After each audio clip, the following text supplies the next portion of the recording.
अच्छा इन जे करे असां जो सेठ साहब दे वञो अला छा कुटला भाऊ यो खंडरा चाया कुछ पत्ती या को लूण मिर्चा जेको घर जो सौदो थी हां हां मिली वेंदो ठीक है सही बाबा या मेहरबानी कयो यो त दा गाडी इन जो तेल खपियो अच्छा लीटर खन तेल जो दीजो पैसा बाटे दी हाली न थींदो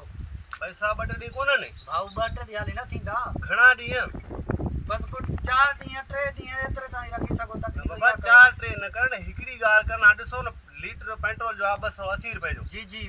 हाने 280 ते माखे 20 रुपया बचन था हां हाने वो अज मुजो खपदो सुबाणे मा बिवार नु मुखे 20 बची वेंदा जी जी वरी बे दी बिवार नु 20 बची वेंदा तू केतरा दी कोन दी ज़ाहिरा जेतरा दी नडी दे ओतरा दी माखे 20 ते लिखणा हन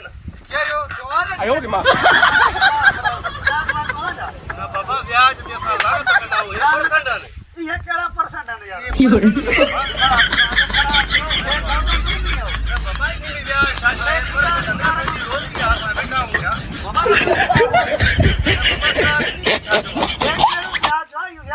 बाबा ब्याज ते सा लंडत विदाऊं ब्याज सा न वरदाऊं हे परसेंट ने रोजिया असा जी हे केड़ी रोजिया यार रोजिया सीधी गाला लीटर खपाया तो पियो ना 20 रुपया मुके बचदा ना गाल बुध ने यार ट्रेड या गुजरी उन ते बाबा वटे त वट सतो बाकी बगावत छाजी करे जल दम कहीं कोन ता ब्याज सा वटू ब्याज ते नाऊ लानत हे परसेंट ने रोजिया असा जी बाबा हे केड़ी रोजिया हिंदू नारी रोजिया बाबा छाजी रोजिया छाजी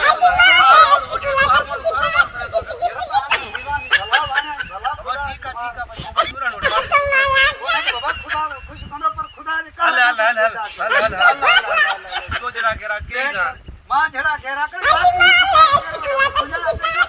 खोड़ चंदा का खोड़ घेरा कर मार ओ छरती सब तो उठण मुड़स हलियो जल दम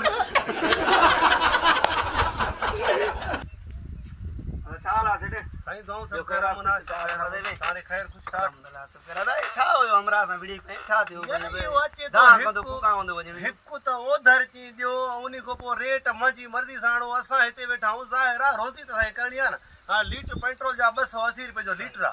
हाने वो मां ज़ाहिरा खपाइंदो मुखे 20 रुपया डेली बचंदा हे चे तो हेतरा डी पैसा भी कोन दिंदुम हाने पैसा जे न दिंदो ज़ाहिरा 20 रुपया मुजी कमाई त आहे न वो चे तो ब्याज भाऊ आयो रे मां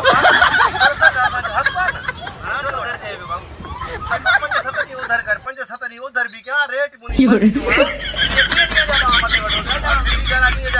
खपे तो 20 रुपया कमाईंदा वरी जो कोने अंदर 20 रुपया कमाईंदा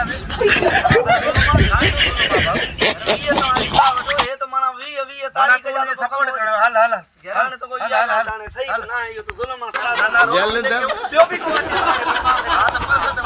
जुल्म करता प्यासा ये थोड़ा ही बस जे को जे पढ़ कंदो बस वो धर भी दे फिलहाल करे आयो रे मां